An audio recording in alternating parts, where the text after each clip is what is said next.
오프로드를 성능을 향상시키는 연구였습니다. 목차는 다음과 같고요. 일단은 백그라운드를 먼저 설명한 다음에 괜찮은가요? 네, 괜찮습니다. 학생이 안 보이는. 안 보여도 되지 않나?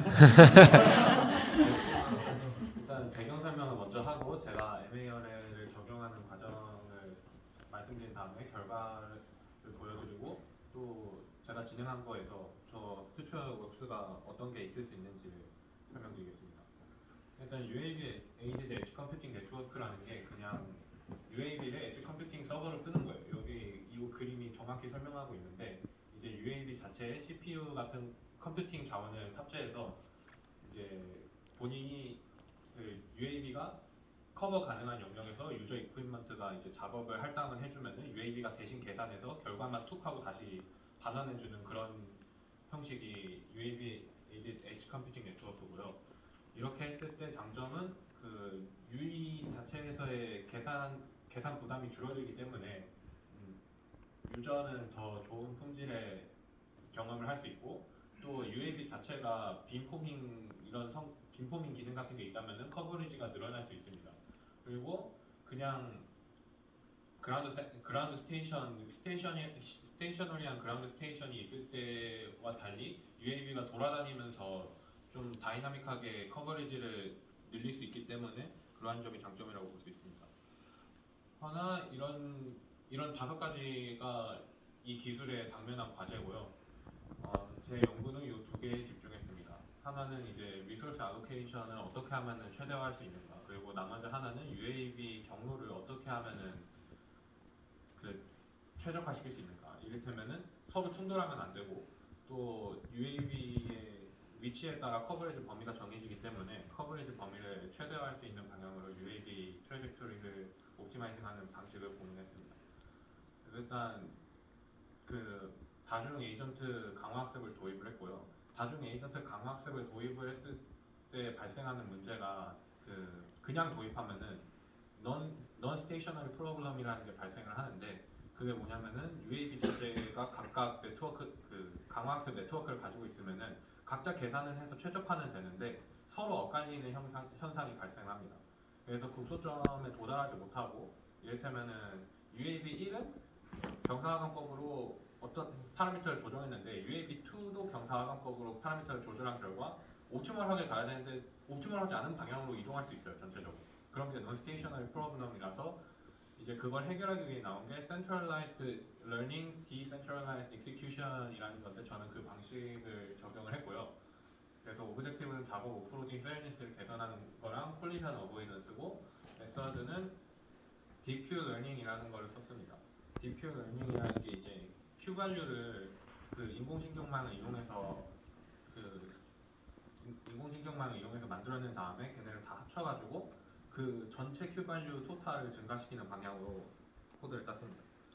그래서 요거는 수식적인 부분인데 옵서베이션 스페이스에는 주변 UAV랑 주변 UE의 정보를 포함하고 있고요.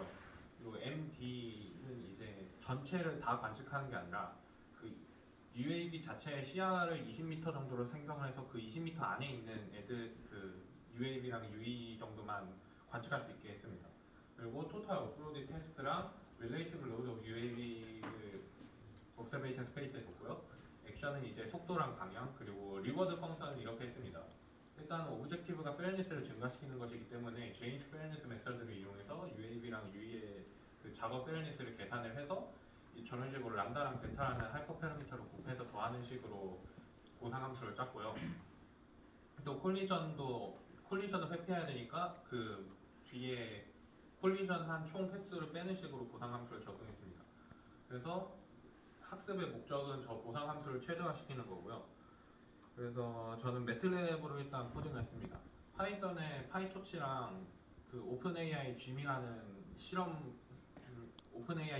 실험 환경이랑 또 스맥이라는 다중 강화학습용 모듈이 있어서 처음엔 그걸 쓰려고 했는데 셋 다 제가 익숙하지 않다 보니까 그냥 제 익숙한 매틀랩으로 코딩을 했습니다. 그래서 파라미터는 이렇고요. 요거는 이제 에이전트 각각의 인공신경 Q 발류를 만드는 신경망의 파라미터인데 일단은 은닉층에서는 128개 노드를 가지고 은닉층은 128개 노드짜리 하나랑 64개짜리 노드 하나 이렇게 해서 렐루 펑션을 이용해 가지고 Q 발류를 만들어냈습니다. 그래서 이거는 이제 실험 결과고요. 이 파란색 크로스가 유저 이퀴먼트의 위치이고 여기선 유저 이퀴먼트는 스테이셔너리합니다. 빨간색 점이 UAV의 궤적인데 지금 보면은 굉장히 UAV가 활발하게 움직이고 있죠. 그래서 이제 아브레지 리얼 같은 거를 보면은 이제 제가 비교한 거는 랜덤이었는데 그 랜덤은 그냥 랜덤한 방향으로 움직이는 거고 그거랑 비교했을 때는 리워드가 굉장히 가파르게 상승하는 것을 볼 수 있고요. 프레임리스나 아니면 오프로드 태스크도 굉장히 순조롭게 증가하는 것을 볼 수 있었습니다.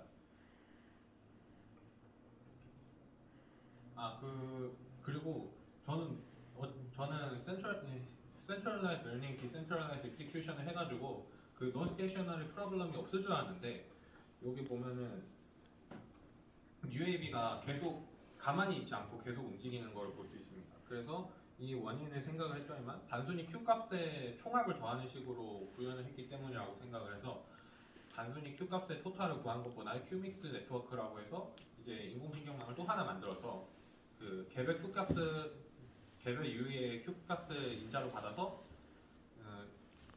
가중치를 더해서 합산하는 식으로 네트워크 Q 믹스 네트워크를 구현해야 된다는 결론에 이르렀고요. 또 여전히 디센트럴라이즈 익스큐션이기 때문에 UAV들끼리 서로의 위치는 알 수 있지만 다음에 택할 액션 같은 경우에는 전혀 모릅니다. 그래서 그게 충돌 부분에서 큰 영향을 줬던 게 커버리지를 늘리려면은 UAV A가 여기로 이동해야 되고 UAV B도 여기로 이동해야 되는데 그 정보 교환이 일어나지 않아서 둘이 충돌하는 사례가 좀 있었어요. 그래서 이런 부분을 좀 없애야 될 것 같고 여기에서는 CSI 고려 안 했습니다. 그 섀도잉 이런 문제를 고려를 안 해가지고 그래프 상에서는 오프로드 테스트가 순조롭게 증가하는 것으로 나타나는데 실제 환경에 도입하면은 UAV끼리 가리는 것으로 인해서 어떻게 될지 모릅니다. 일단은 UAV 자체를 이 실험 환경에서는 모두 같은 고도에서 활동하도록 설정을 해서 지상에 있는 UAV랑 통신할 때는 그 섀도잉 같은 게 일어나지 않을 텐데 현실에서는 이제 UAV가 다 같은 고도가 아니라 여러 고도로 나뉘어서 이동할 것이기 때문에 섀도잉 프로그램 같은 걸 고려해야 되고요. 그래서 퓨처웍스는 일단 이렇게 정리해봤습니다. 일단 매틀랩에서 구현하긴 했는데 좀 더 정교한 시뮬레이션 환경을 구현해야 될 필요성을 느꼈고요. 아까 얘기했던 큐믹스 네트워크를 구현을 해야 되고 디센트럴라이즈 엑시큐션 같은 경우에는 그 정보 교환의 수단을 추가하려고 생각 중입니다. 이를테면은 이제 주변에 있는 UAV한테 나 이런 행동을 할 거다라고 UAV가 메시지를 보내는 방식이라던가 이런 거를 도입을 할 생각입니다. 레퍼런스는 이렇습니다. 네. 감사합니다.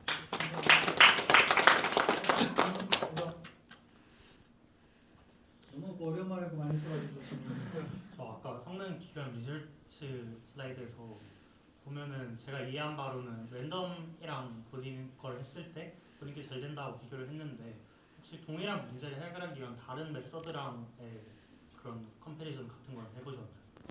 그거는 MADDP라는 논문이 있습니다. 여기 레퍼런스에도 있는 건데 얘는 이제 Q값 Q value 기반이 아니라 그냥 이제 얘는 인공신경망을 안 씁니다. 그래서 얘랑 비교해 보려고 했는데 이것까지 구현하기에는 제가 시간이 모자랐고요. 그래서 일단 랜덤이랑 비교를 했습니다. 그래서 퓨처웍스에 MADDP나 아니면 그냥 Value Decomposition Network 등 다양한 알고리즘이랑 비교를 해야 된다고 했습니다. 네, 감사합니다. 네, 무식한 질문이요. 네. 제가 좀 무식한 질문이에요. 아니요, 그렇게 하셔야 됩니다. 그 세계에는 다른 앨런 머스크라는 또라이가 있잖아요. 그 사람이 이제 저희도 인공위성 이제 수백 킬로 쌓으려고 앞으로 계속 이제 써갈 건데 그러면 이 기술하고 기존에 이제 잘 발달된 저희도 인공위성 기술이 있는데 이 기술을 어떤 식으로 활용되는 건가요?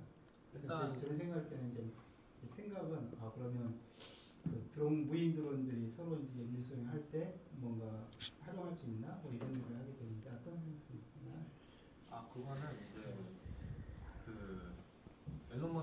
스타링크 같은 경우에는 로우 얼스 오비스 셀라이트를 이용해가지고 그 바로 유이한테 다이렉트하게 빔을 꽂는 형태인데요. 이 경우에는 리오랑 협업을 하려면은 리오가 UAV한테 빔을 꽂는 형태로 계획을 해야 됩니다.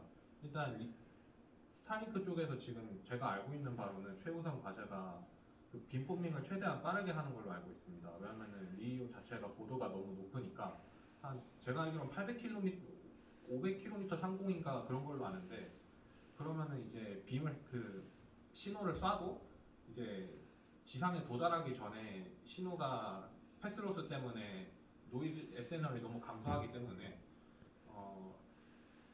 스타링크 쪽에서는 그걸 빔포밍으로 어떻게 해결하려고 하고 있는 걸로 알고 있는데 아마 얘랑 협업한다면은 UAV를 상공 300m쯤 아니면 200m쯤에 배치를 하고 이제 중계기 정도로 쓸 수 있을 것 같습니다. 여기서는 이제 스테이셔너리한 가만히 있는 그라운드 스테이션에서 신호를 받는 형태로 짜긴 했는데 그 위성이랑 연결하려면은 아마 위성도 추가로 구현해야 할 것으로 보입니다. 고맙습니다. 네, 고맙습니다.